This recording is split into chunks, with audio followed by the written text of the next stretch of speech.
wassalatu wassalamu ala asrofil anbiya'i wal mursalin wa ala alihi wa sahbihi ajmain, amma ba'du.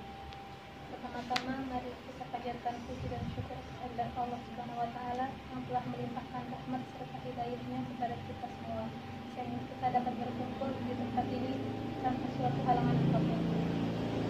Semoga salawat dan salam adalah kita haturkan kepada junjungan kita Nabi Abu Muhammad Shallallahu Alaihi Wasallam yang kita nantikan syafaatnya di yaumul qiyamah.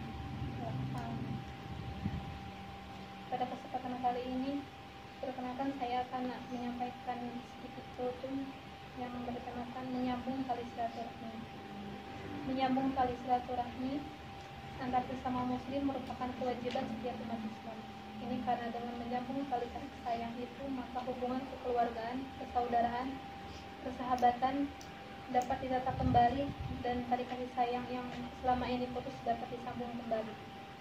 Mengingat pentingnya serta besarnya manfaat menyambung tali kasih sayang atau silaturahmi, maka dalam Islam seorang muslim dikatakan tidak sempurna imannya jika tidak menghubungkan tali kasih sayang atau silaturahmi. Rasulullah SAW bersabda, tidak akan masuk surga orang yang memutuskan tali persaudaraan. Hadis riwayat Ahmad. Teman-teman yang saya sayangi, silaturahmi dalam kehidupan bermasyarakat sudah tidak asing lagi, karena setiap muslim hampir semua mengetahui akan kewajiban menyambung tali silaturahmi sesama muslim. Akan tetapi dalam kenyataan sehari-hari ternyata masih ada orang Islam yang enggan melakukan atau tidak mau menyambung tali persaudaraan yang putus. Bahkan ada yang sengaja memutus tali persaudaraan yang terjalin kokoh hanya karena harta dan kemudian keduniaan.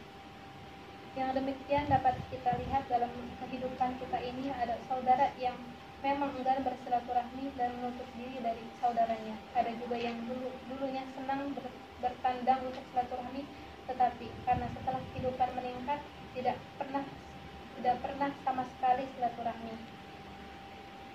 Akibatnya tali persaudaraan akan putus dan tidak dapat disambung lagi. Hal semacam ini masih banyak terjadi yang disebabkan karena hal-hal berikut. Pertama, seseorang manusia merasa bahwa dirinya bisa hidup sendiri tanpa bantuan orang lain.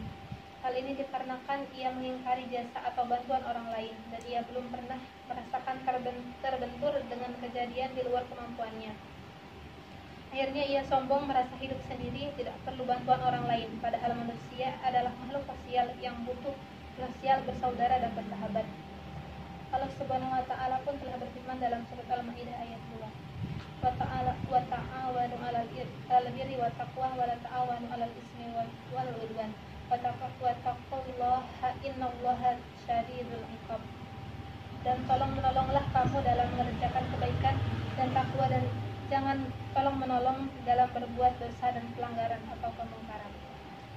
Sebab kedua, karena ia tidak sadar bahwa jika ia meninggal dunia nanti, maka saudara sesama muslim ia akan merawat jenazahnya. Bayangkan saja bagaimana seandainya kita meninggal dunia lalu tidak ada yang mau mengurus jenazah kita. Apakah mungkin kita akan bisa memandikan tubuh kita sendiri, mengkafani atau mensolatkan dan menguburkan? Karena itu marilah kita berkokoh tali persaudaraan kita dan perdalam rasa kasih sayang sesama muslim.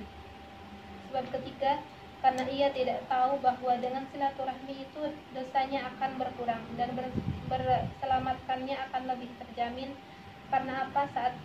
Saat ini silaturahmi sesama muslim saling mengucapkan salam, entah itu waktu yang berkunjung dan setelah pamit pulang. Secara tidak langsung kita telah didoakan keselamatan bagi kita. Sebab keempat, karena ia tidak memahami bahwa dengan silaturahmi maka nikmat hidup akan bertambah. Seseorang yang senang silaturahmi maka ia akan banyak kawan dan mendapat banyak dukungan kesuksesan jasmani maupun rohaninya. Sebagai sabda Rasulullah, barang siapa ingin dipanjangkan rezekinya dan dipanjangkan umurnya oleh Allah, maka hubungkanlah tali kasih sayang silaturahmi. Surat hadis riwayat Bukhari dan Muslim. Sebab kelima, karena ia tidak tahu jika ingin masuk surga maka ia harus mencari teman sebanyak-banyaknya di dunia. artinya mengajak orang menuju jalan Allah, jalan menuju surga. Sedangkan ajakan itu dilakukan lebih banyak dengan cara silaturahmi. Maka dari itu marilah kita pererat silaturahmi dan perbanyak teman yang seiman di dunia agar kita dapat masuk surga dengan berbondong-bondong. Sekian dari saya. Wabillahi taufiq wal hidayah. Assalamualaikum warahmatullahi wabarakatuh.